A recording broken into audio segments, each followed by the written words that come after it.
قلتك يا دكتور بتعيش؟ أكلة ضربة قاسية شوي. هلا منشوف.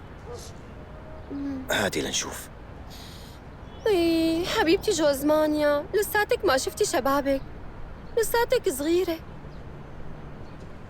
تمام، ما في مشكلة، تنحل. انت اعطيني هي المجرفة جذورها لأنه لساتها عايشة. كان بدي غير شكل البرندة وأعمل مفاجأة للشباب، يعني مشان يغيروا جو، بس ما مشي الحال. رح نحلها يا براك، اتركي لي هالقصة إلي. طيب ماشي، وكلتك بالموضوع.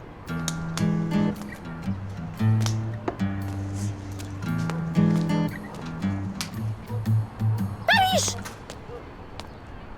نعم. شو ما خفت؟ هلا وقتك، انت تعالي لهون وناوليني هي.